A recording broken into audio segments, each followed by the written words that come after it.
Hello dear students, welcome to reliant learning solutions और मैं प्रशांत तिवारी आपका केमिस्ट्री टीचर। आज मैं मोल कॉन्सेप्ट का लेक्चर 2 स्टार्ट करूंगा। इससे पहले के लेक्चर में हम लोगों ने atomic mass unit, gram atom, 1 gram molecule, ये छोटी छोटी बातें सीखी थी और मोल निकालने के 2-3 तरीके सीखे थे। तो आइए हम इस वीडियो को स्टार्ट करते हैं। तो हम लोगों ने लास्ट लेक्चर में सीखा था कि मोल इक्वल टू होता है weight of substance divide by molecular wait slash atomic weight. दूसरा फॉर्मूला है given number of atom divide by Avogadro number. और तीसरा तरीका है गिवन वॉल्यूम डिवाइड बाय 22.4, ये गैस के लिए है। तो ये 3 तरीके हमने सीखे थे। आज हम 1-2 न्यूमेरिकल एसपी बेस्ड पे करते हैं और इसके बाद हम लोग स्टाइकोमेट्री की प्रॉब्लम सॉल्व करेंगे और लॉ ऑफ केमिकल कॉम्बिनेशंस को पढ़ेंगे। जैसे मान लीजिए एक क्वेश्चन है, question how many helium atom are present in 100 AMU of helium। अगर मैं ऑप्शन दूं तो मैंने ऑप्शन दिया 4 Na, B option 25 Na, C option 25 और डी ऑप्शन मैंने दे दिया सिर्फ Na, यानी Avogadro number. Na stands for Avogadro number. Last video में हमने इसको डिस्कस किया था। अगर आपने लास्ट वीडियो नहीं देखी है तो प्लीज़ उस वीडियो को ढंग से देखिए। 1 मिनट के लिए इस वीडियो को पॉज करके इस क्वेश्चन को सॉल्व कीजिए। आई थिंक आपने सॉल्व कर लिया होगा। आइए अब हम देखते हैं। देखो डियर स्टूडेंट्स, किसी भी न्यूमेरिकल को सॉल्व करने का ज़रूरी नहीं है कि सिर्फ एक मेथड हो। मैं इसको 2 मेथड से सॉल्व करके आपको दिखा दूंगा और आपको जो अच्छा लगे आप उस मेथड को फॉलो कीजिए। पहली बात जो मैंने आपको बताया, अगर हीलियम का एक एटम मैं लूंगा तो हीलियम के एक एटम का वेट कितना होगा? At weight of 1 atom of helium, तो ये होगा 4 AMU। तो हीलियम के एक एटम का वेट कितना होगा? 4 AMU। और आपको क्या निकालना है कि 100 AMU हीलियम दिया हुआ है, तो 100 AMU में कितने एटम होंगे? तो हम सीधा सा एक फॉर्मूला लगाएंगे, number of atom that is equal to total weight divide by weight of 1 atom. भाई अगर एक एटम का वेट 4 है और टोटल वेट दिया गया है 100 AMU, तो हम इसी फॉर्मूले से लगा लेंगे। तो नंबर ऑफ एटम आएगा, टोटल वेट दिया हुआ है 100 AMU और वेट ऑफ 1 एटम होता है 4 AMU। जब आप इसको करेंगे तो आंसर आ जाएगा 25 और आंसर हो जाएगा 25। अगर आप चाहते हैं कि मैं इसको दूसरे मेथड से सॉल्व करूं तो भी बहुत आसान है। जैसे आपको पता है कि वेट ऑफ सब्सटेंस हम किस में लेते हैं? ग्राम में। लेकिन जो मैं दूसरा मेथड बता रहा हूं वो थोड़ा सा लेंदी है। आप क्या करिए, आप मोल निकाल लीजिए। लेकिन आपको पता है मोल निकालते समय वेट ऑफ सब्सटेंस किस में होना चाहिए? ग्राम में। तो इस 100 AMU को किस में कन्वर्ट कर लीजिए? ग्राम में। तो 100 AMU को ग्राम में कैसे कन्वर्ट करेंगे? तो उसमें हम 1.67 इंटू 10⁻⁻24 ग्राम, ये क्या आ गया? वेट इन ग्राम। मैंने 100 AMU को किस में कन्वर्ट कर लिया? ग्राम में। डिवाइड बाय मॉलिक्यूलर वेट, तो एटॉमिक वेट, चूंकि हीलियम एटम है तो एटॉमिक वेट यानी 4, तो ये कितना आ गया? 25 इंटू 1.67 इंटू 10⁻⁻24, ये मोल आ गए। और आपको क्या निकालने हैं? एटम। तो इसमें हम किसका मल्टीप्लाई कर देंगे? क्योंकि आपको पता है कि एक मोल में 6.02 इंटू 10⁻23 एटम होते हैं। तो हम इसमें क्या करेंगे? 25 इंटू 1.67 इंटू 10⁻⁻24 इंटू 6.02 इंटू 10⁻23, इन दोनों का मल्टीप्लाई लगभग 1 आएगा, 1 आएगा, तो आंसर कितना आ गया 25। यहाँ से भी आंसर 25 आ रहा है और यहाँ से भी आंसर 25 आ रहा है। तो आप किसी भी मेथड को फॉलो कर सकते हैं। फिजिकल केमिस्ट्री यानी न्यूमेरिकल प्रॉब्लम की यही एक अच्छी बात होती है कि ज़रूरी नहीं है कि सिर्फ एक मेथड हो। एक और न्यूमेरिकल हम लोग देख लेते हैं। अगला न्यूमेरिकल है calculate number of oxygen atom in 50 gram calcium carbonate. आपको 50 ग्राम कैल्शियम कार्बोनेट में क्या निकालना है, नंबर ऑफ ऑक्सीजन एटम। ठीक है, तो सबसे पहले आपको पता है कि हमको क्या निकालना पड़ेगा, मोल। तो mole equal to weight in gram, that is given 50। उसके बाद कैल्शियम कार्बोनेट का मॉलिक्यूलर वेट, तो आपको पता है कैल्शियम का होता है 40, कार्बन का होता है 12, ऑक्सीजन का होता है 16, लेकिन यहाँ पर कितने हैं 3, तो ये हो जाएगा 48। अगर आप इसका सम करेंगे तो ये आंसर आएगा 100। तो मॉलिक्यूलर वेट आ गया 100, यानी कि इसके मोल आ गए 0.5 मोल। अब इसमें मॉलिक्यूल कितने होंगे, तो हम मॉलिक्यूल निकाल लेंगे। 0.5 इंटू Na क्या आ जाएंगे इसमें, मॉलिक्यूल। ठीक है, अब हमको क्या निकालने हैं, हमको निकालने हैं नंबर ऑफ ऑक्सीजन एटम। अगर हम लोग कैल्शियम कार्बोनेट के एक मॉलिक्यूल की बात करें, कैल्शियम कार्बोनेट का एक मॉलिक्यूल की बात करें, तो इसमें total number of oxygen atom कितने हैं, एक मॉलिक्यूल ले लें तो इसमें नंबर हैं 3 ऑक्सीजन एटम। इसमें टोटल नंबर ऑफ एटम कितने हैं, 3 ऑक्सीजन के एटम हैं। और आपके पास मॉलिक्यूल कितने हैं, 0.5 Na मॉलिक्यूल हैं। तो 0.5 Na, चूँकि आपको पता है सिंस एक मॉलिक्यूल में 3 ऑक्सीजन एटम, तो 0.5 Na में 0.5 Na इंटू 3, ये आ गए 1 Na एटम। तो इस तरीके से हमारी प्रॉब्लम सॉल्व होती हैं। इस तरह से छोटी छोटी प्रॉब्लम आती हैं। कभी कभी charge, calculate the charge in 1 मोल, इस तरह के बहुत सारे क्वेश्चन आते हैं। हमारे रिलायंट ऐप पर पूरी क्वेश्चंस की शीट पड़ी हुई है, आप उसको डाउनलोड करिए। लिंक कमेंट सेक्शन में है, लिंक डिस्क्रिप्शन में भी है, आप उसको डाउनलोड करिए और आप उसकी प्रैक्टिस करिए और आप मुझसे डाउट पूछ सकते हैं। हम आगे बढ़ते हैं। इसके बाद हम लोग देखते हैं परसेंटेज ऑफ एनी एलिमेंट। हम लोग परसेंटेज निकालना सीखेंगे। इससे पहले मैथ्स में आप लोगों ने परसेंटेज की बहुत सी प्रॉब्लम सॉल्व की होंगी और आपको परसेंटेज निकालना आता होगा, बट हम केमिस्ट्री में सीखेंगे। देखिए परसेंटेज हम कैसे निकालते हैं। मान लीजिए आपकी क्लास में 50 स्टूडेंट्स हैं। सपोज़ आपकी क्लास में 50 स्टूडेंट्स हैं, जिसमें से 30 बॉयज़ हैं और 20 गर्ल्स हैं।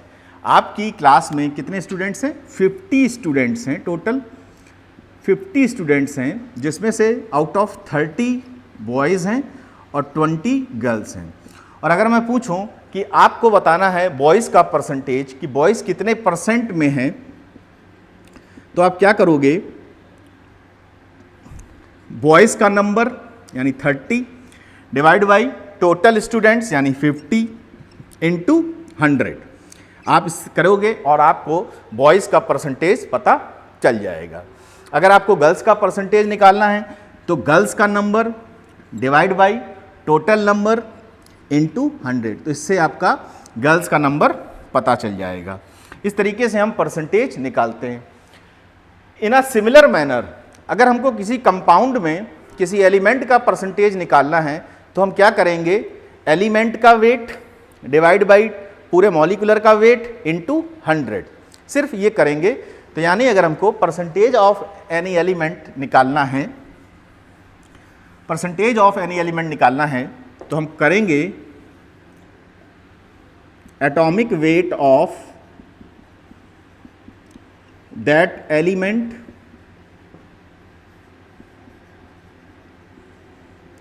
Divide by molecular weight of compound into 100। ये करेंगे। एक सिंपल एग्जाम्पल से हम इसको समझते हैं। लाइक मान लिया CH4, CH4 है और आपको निकालना है परसेंटेज ऑफ कार्बन। तो आपको क्या निकालना है? परसेंटेज ऑफ कार्बन निकालना है। तो आप क्या करोगे? आप करोगे मॉलिक्यूलर वेट या एटॉमिक वेट ऑफ कार्बन। तो एटॉमिक वेट ऑफ कार्बन में एटॉमिक वेट कार्बन का कितना होता है? 12। और CH4 का मॉलिक्यूलर वेट कितना होगा? CH4 कार्बन का हो जाएगा 12 और हाइड्रोजन का होता है 1, लेकिन यहाँ पर कितने हैं? 4। तो टोटल कितना आ गया? 16। तो मॉलिक्यूलर वेट कितना आ जाएगा? 16 और इंटू 100। जब आप इसको करोगे तो आपको परसेंटेज पता चल जाएगा। आप इसको 4 से काट दीजिए, 3, 4, 25 और ये कितना आ गया? 75%। ठीक है, यानी CH4 में कार्बन का परसेंटेज कितना है? 75%। ठीक, अब इस न्यूमेरिकल इस परसेंटेज के फॉर्मूले से कितने अच्छे क्वेश्चन बनते हैं, अब हम उन क्वेश्चंस को देखेंगे। The molecular weight of haemoglobin, HB stands for haemoglobin. The molecular weight of haemoglobin is 65,000।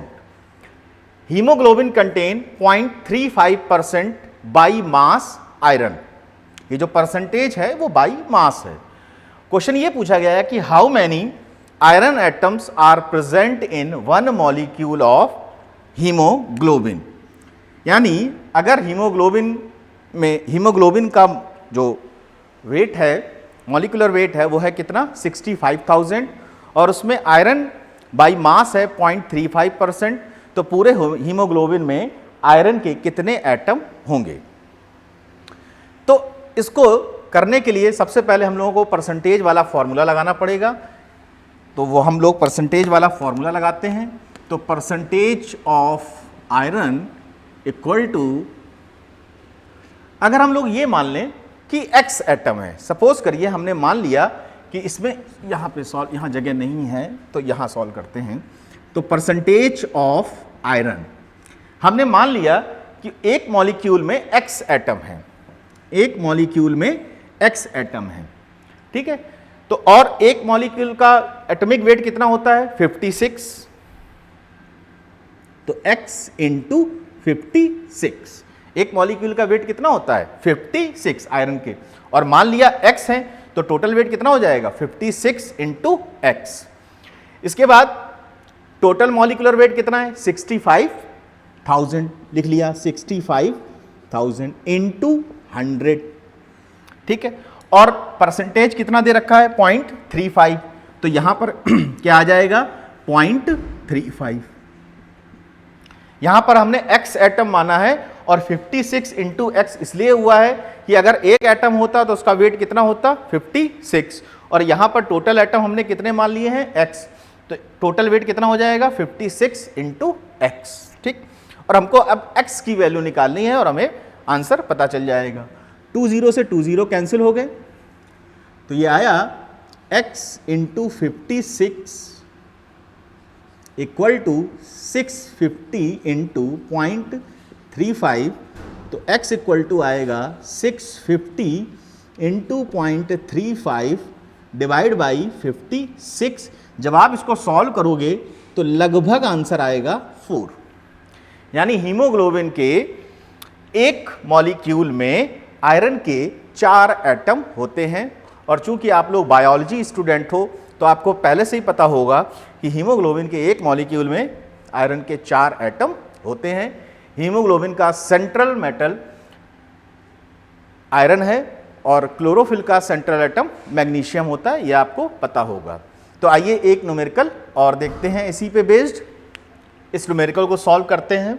यह न्यूमेरिकल क्या कह रहा है? इंसुलिन, आप जानते हैं इंसुलिन डायबिटीज के पेशेंट को लिया जाता है।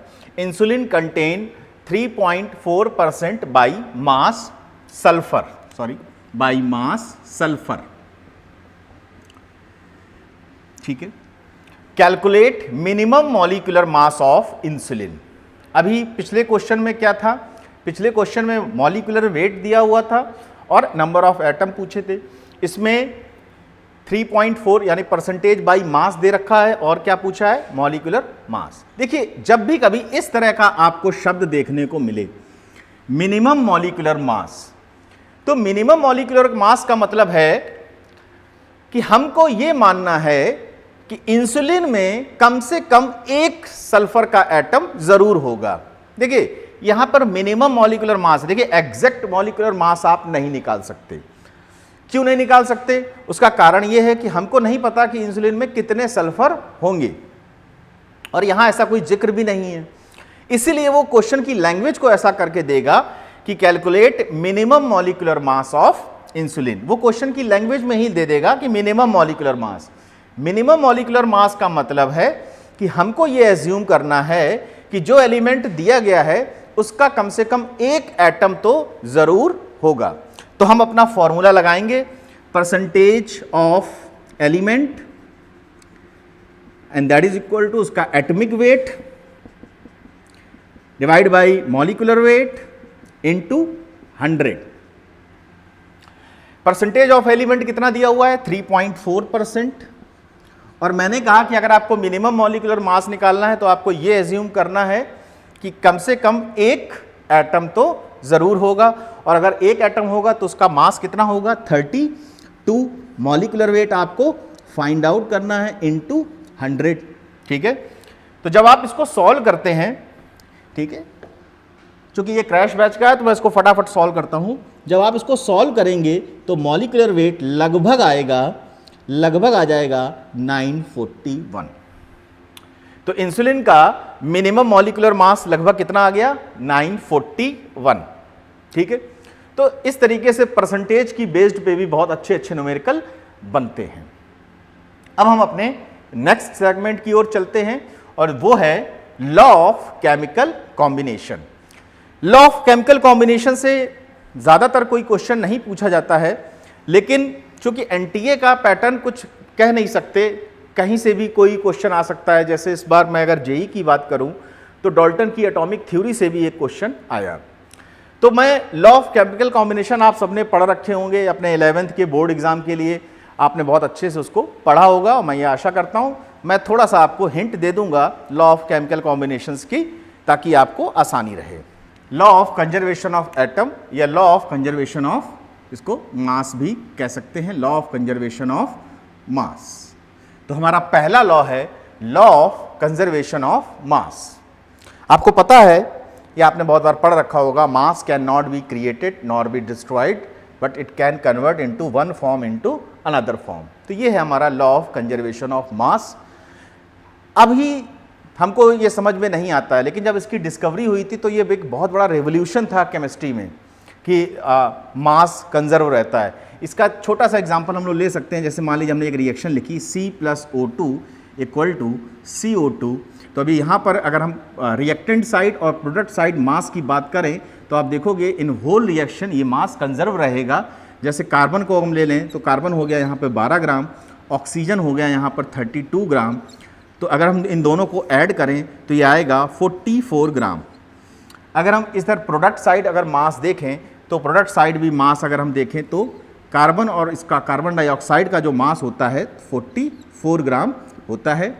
तो हम कह सकते हैं कि अगर एक केमिकल रिएक्शन है तो उसमें मास हमेशा कंजर्व रहता है। हाँ, न्यूक्लियर रिएक्शन में मास कभी कभी एनर्जी में चेंज हो जाता है, ठीक है, बट केमिकल रिएक्शन में जो हमारा मास है वो कंजर्व रहता है। और न्यूक्लियर रिएक्शन में जो हमारा मास है वो किस में चेंज हो जाता है? थोड़ा बहुत मास किस में चेंज होता है? एनर्जी में चेंज होता है। तो ये था law of conservation of mass. अब इसके बाद मैं आपको एक ट्रिक से आपको वो 3 लॉ बताऊंगा जिसकी हेल्प से आप क्वेश्चन को फाइंड आउट कर लोगे कि इस क्वेश्चन में किस तरह का लॉ अप्लाई करना है। तो जो वो 3 लॉ हैं इसके बाद वाले,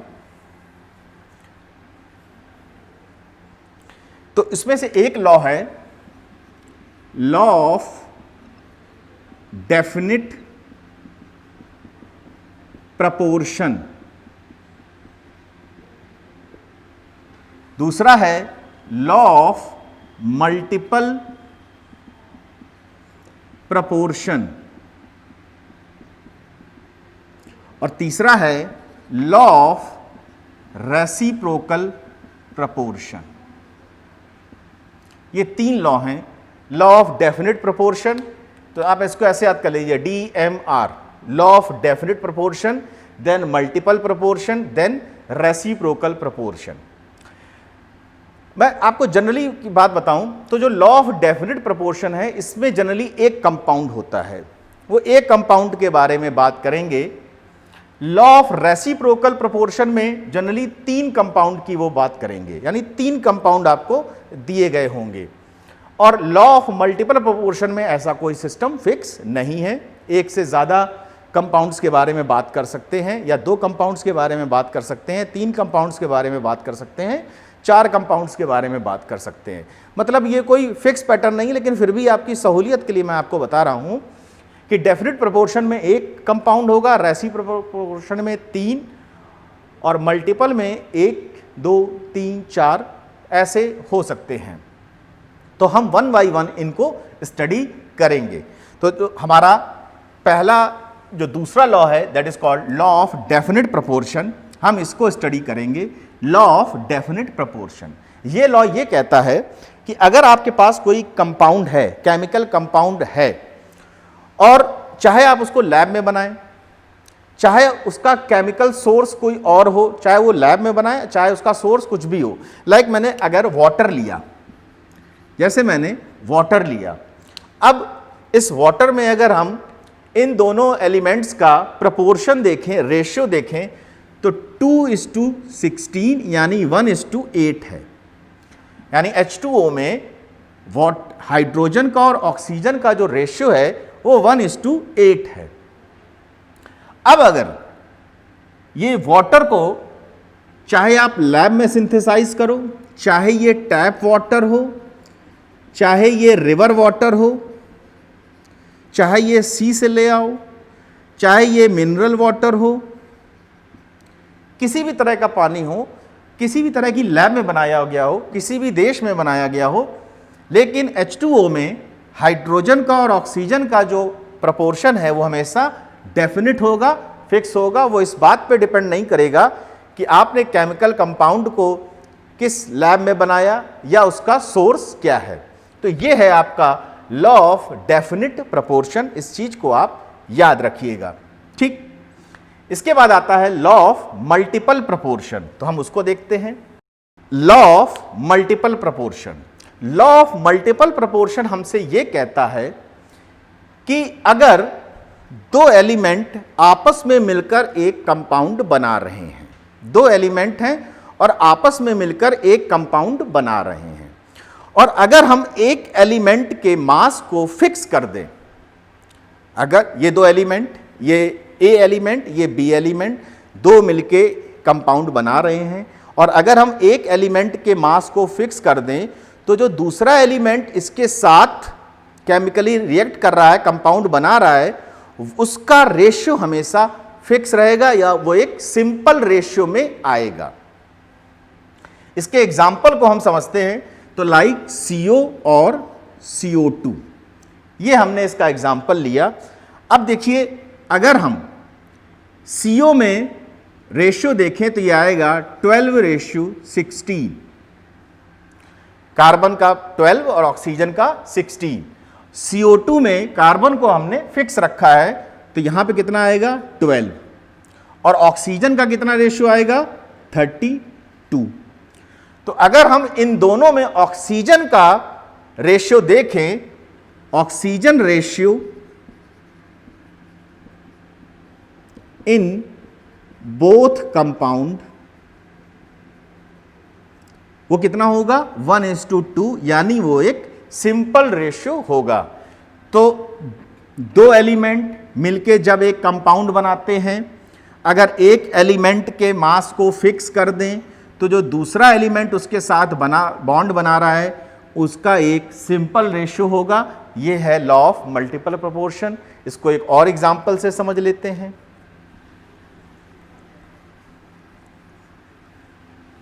जैसे मान लो दी गई है NO, नाइट्रोजन के ऑक्साइड, अगर हम देखें N2O, N2O3, N2O4, N2O5, ठीक है।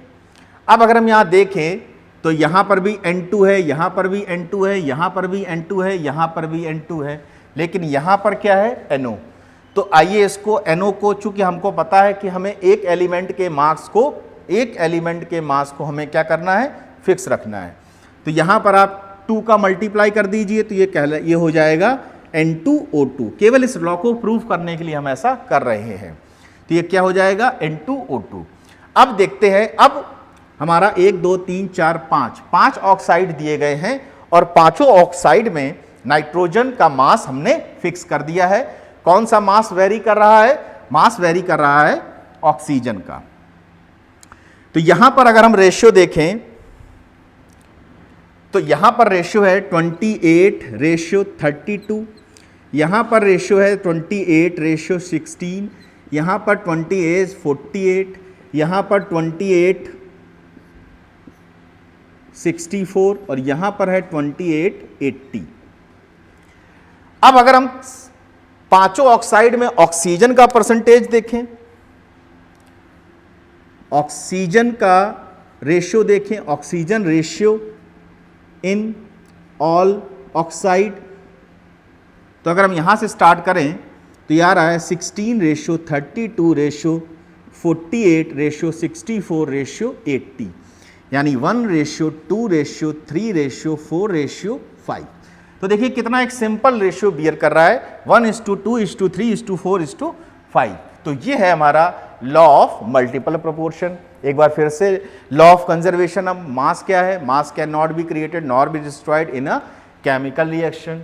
लॉ ऑफ डेफिनेट प्रोपोर्शन हमारा क्या हुआ कि अगर कोई एक केमिकल कंपाउंड है तो उसका सोर्स कुछ भी हो, उसको हमने लैब में बनाया हो, लेकिन उसमें एलिमेंट का रेशियो जो होता है वो हमेशा फिक्स रहता है। और लॉ ऑफ मल्टीपल प्रोपोर्शन, जब दो एलिमेंट आपस में मिलकर एक कंपाउंड बनाते हैं और अगर हम एक एलिमेंट का मास फिक्स कर दें तो दूसरा एलिमेंट जो उसके साथ फिक्स हो रहा है उसमें आपस में एक सिंपल रेशियो होगा। तो आइए हम लोग समझते हैं लॉ ऑफ रेसिप्रोकल प्रोपोर्शन। ये थोड़ा सा कंफ्यूजिंग लॉ है। ये लॉ क्या कहता है हम वो देखते हैं। ये लॉ ये कहता है कि जब दो एलिमेंट किसी तीसरे एलिमेंट के फिक्स अमाउंट से रिएक्ट करते हैं, बहुत ध्यान से सुनिएगा, जब दो एलिमेंट किसी तीसरे एलिमेंट के फिक्स अमाउंट से रिएक्ट करते हैं तो वो दोनों एलिमेंट जिस रेशियो में थर्ड एलिमेंट से रिएक्ट करेंगे वो उसी रेशियो में आपस में रिएक्ट करेंगे। ये एग्जाम्पल से आपको ज़्यादा समझ में आएगा। लाइक मैंने तीन एलिमेंट ले लिए C, H और O। ये मैंने तीन एलिमेंट लिए और मैंने क्या कहा कि ये तीन एलिमेंट हैं। जब दो एलिमेंट किसी तीसरे एलिमेंट के फिक्स अमाउंट से रिएक्ट करेंगे, यानी अब जब ये रिएक्ट करेगा तो बना रहा है मान लीजिए CO2, जब ये रिएक्ट कर रहा है तो बना रहा है मान लीजिए H2O, और जब ये रिएक्ट कर रहा है तो बना रहा है मान लीजिए CH4। तो आइए सबसे पहले CO2 में कार्बन का और ऑक्सीजन का रेशियो देखें। CO2 में तो रेशियो कितना आएगा, 12:32। इसको अगर हम सॉल्व कर लें तो ये कितना आ जाएगा, 3:8। अगर हम H2O में रेशियो देखें तो ये कितना आएगा, 2:16 या 1:8। अब आप ये देखिए CO2 में भी ऑक्सीजन का रेशियो कितना है, 8, और H2O में भी ऑक्सीजन का रेशियो कितना है, 8। मैंने यही बात कही थी, जब दो एलिमेंट किसी तीसरे एलिमेंट के फिक्स अमाउंट से रिएक्ट करते हैं, तो अब देखिए कार्बन और हाइड्रोजन जब ऑक्सीजन से रिएक्ट कर रहा है तो उस ऑक्सीजन का अमाउंट फिक्स है, 8 है और 8 है। जब दो एलिमेंट किसी तीसरे एलिमेंट के फिक्स अमाउंट से रिएक्ट करते हैं तो वो जब आपस में रिएक्ट करेंगे तो वो उसी रेशियो में रिएक्ट करेंगे। देखिए पूरी तरीके से समझ में आ जाएगा। अब मैं लिखूंगा CH4, ठीक है। जब मैं CH4 लिखता हूं तो रेशियो कितना आएगा, 12:4। 4, इसको सॉल्व कर लीजिए तो 3:1 ये आया। और अगर हम ये देखें कि CO2 और H2O, तो अगर मैं इनको रब कर दूं तो आप देखिए CO2 और H2O में C और H भी 3:1 के रेशियो से ही रिएक्ट कर रही थी। तो लॉ यही कहता है कि जब दो एलिमेंट किसी थर्ड एलिमेंट से के फिक्स अमाउंट से रिएक्ट करते हैं, तो जब वो आपस में रिएक्ट करेंगे तो या तो वही रेशियो रखेंगे या उसका मल्टीपल कोई रेशियो रखेंगे। जैसे मान लीजिए 3:1 है तो थोड़ा सा मल्टीपल रेशियो या एक वही रेशियो रखेंगे। तो हमारा ये है लॉ ऑफ रेसिप्रोकल प्रपोर्शन। हमारा अगला है एवोगैड्रो हाइपोथेसिस।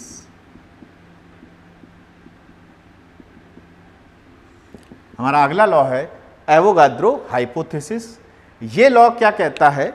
ये लॉ कहता है कि at constant temperature end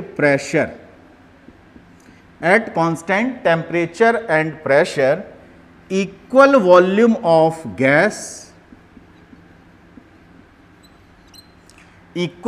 of gas contain equal number of molecule. यानी कि अगर आप दो गैसेस डिफरेंट ले लें, उनका टेम्परेचर और प्रेशर सेम कर दें और उनका इक्वल वॉल्यूम ले लें, तो उनके पास मॉलिक्यूल का नंबर भी सेम होगा। याद कीजिए, मैंने पहले वीडियो में कहा था कि जो 1 मोल आप कोई भी आइडियल गैस ले लो और उसको NTP पर ले लो। NTP पर लेने का मकसद यही था कि उनका टेम्परेचर और प्रेशर कैसा कर दीजिए, कांस्टेंट कर दीजिए। तो अगर आप कोई भी गैस NTP पर 1 मोल लेते हैं तो उसमें मॉलिक्यूल कितने होंगे? 6.02 × 10⁻23 मॉलिक्यूल। और ये बात यहां से प्रूफ हो रही है, at constant temperature and pressure equal volume of gas contain equal number of molecule. तो ये थे हमारे लॉ ऑफ केमिकल कॉम्बिनेशन।